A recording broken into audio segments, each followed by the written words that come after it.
தினம்னாலே பல பேருக்கு rose chocolates and gifts ஞாபகத்துக்கு வரும். ஆனா சில பேருக்கு கைகூடாத காதலோட ஏக்கமும், இன்னும் சிலருக்கு இந்த காதலை எப்படிடா சொல்றதுங்கிற எண்ணமும் தான் வரும். ஆனா அடிப்படைவாதிகளுக்கோ ஜாதியும் மதமுமே முன் வந்து நிற்கும். அதுவும் இந்த காலத்துல சங்கிகளும் திரௌபதியர்களும் கங்கணம் கட்டிட்டு நாடக காதலை கூத்தாடுவாங்க. பொதுவா காதல் ஒரு மனித உணர்வு.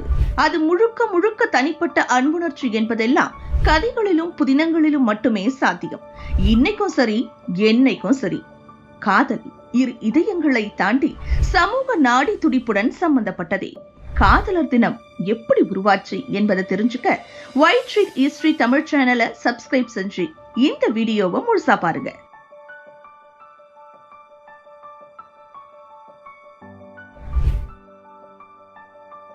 காதல் அதை விவரிக்க வார்த்தையே கிடையாதுங்க. அது ஒரு ஆகச்சிறந்த உணர்வு. இன்னும் சொல்ல போனா அனைத்து உணர்வுகளுக்கும் தலைவன் என்று கூட கூறலாம். உலகின் தோற்றத்துடன் உண்டான காதல் ஒவ்வொரு ஜீவராசிக்குள்ளும் இருக்கு. உலகம் முழுவதும் அனைத்து ஜீவராசிகளும் கொண்டாடும் வார்த்தைகளில் ஒன்றுதான் காதல். காதலர் தினம் பிப்ரவரி 14ஆம் தேதி கொண்டாடப்படுவது தொடர்பான பல கதைகள் வலம் வருது. அதுல பெரும்பாலானவர்களால ஏற்றுக்கொள்ளப்பட்ட ஒன்றுதான் ரோமில் வாழ்ந்த கத்தோலிக்க மதகுருவான செயின்ட் வேலண்டைனின் பெயரால் காதலர் தினம் அழைக்கப்படுகிறது.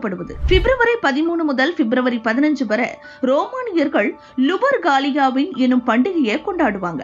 அதுல ஆண்கள் ஒரு நாயையும் ஆட்டையும் பலியிட்டு அதன் ரோமத்தால திருமணமாகாத பெண்ணை அடிப்பாங்க. இது கருவுறுதலை வலுப்படுத்தும் என்பதால பெண்களும் அதை விருப்பப்பட்டு ஏத்துக்கிட்டாங்க. பின்னர் ஒரு குவளையில இருக்கும் பெண் பெயரை தேர்ந்தெடுத்து தங்களது காதலை வெளிப்படுத்துவாங்க. சில சமயங்கள்ல இது திருமணமாகவும் மாறும். காதலர் தினம்ங்கிறது காதல் மற்றும் பல்வேறு கோணங்கள்ல இருந்து விமர்சனங்களை கொண்டாடுறதுக்கான ஒரு அடையாளமா மாறி இருக்கு. இது புனிதர் வேலண்டைன்ஸோட தொடர்புடையதா அறியப்பட்டாலும் இதோட தோற்றம் ஒரு இருண்ட பக்கத்தை கொண்டிருக்கு. புனிதர் வேலண்டைன்ஸ் யாரு?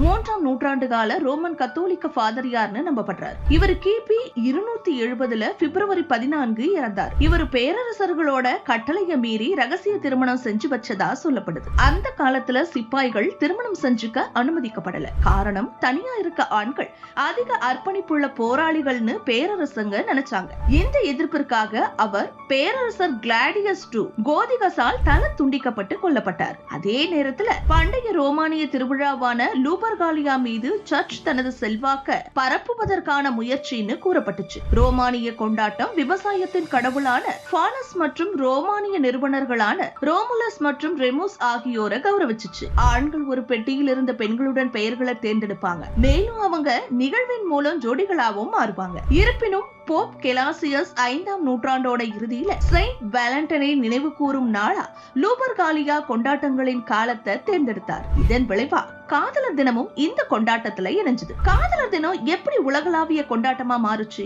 கிபி 270 இறந்த வேலண்டைன்ஸ் ரோமன் கத்தோலிக்க திருச்சபையால புனிதர் பட்டம் பெற்றார். அவர் கிறிஸ்தவ ஜோடிகளுக்கு ரகசிய திருமணம் செஞ்சுக்க உதவிய ஃபாதரியாராவும் பணியாற்றியிருக்கலாம். மேலும் ஜெஃப்ரி சவுசர் மற்றும் வில்லியம் ஷேக்ஸ்பியரின் படைப்புகள் மூலம் இந்த கருத்து ஐரோப்பாவிலும் ஆங்கிலம் பேசும் உலகிலும் பிரபலப்படுத்தப்பட்டுச்சு. பிரிட்டிஷ் லைப்ரரியின் கூற்றுப்படி காதலர்களுக்கான நாள் காதலர் தினம் என்ற எண்ணம் 14ஆம் நூற்றாண்டின் பிற்பகுதியில் எழுதப்பட்ட சோசரின் பார்லிமெண்ட் ஆஃப் பவுல்ஸ்ல இருந்து தோன்றியதாக கருதப்படுது. வசந்த காலத்தின் துவக்கத்துல செயின்ட் வேலண்டைன்ஸ் தினத்தில் ஆண்டுக்கு தங்கள் துணையை தேர்ந்தெடுக்கும் பறவைகளின் குழுவை இது விவரிக்குது.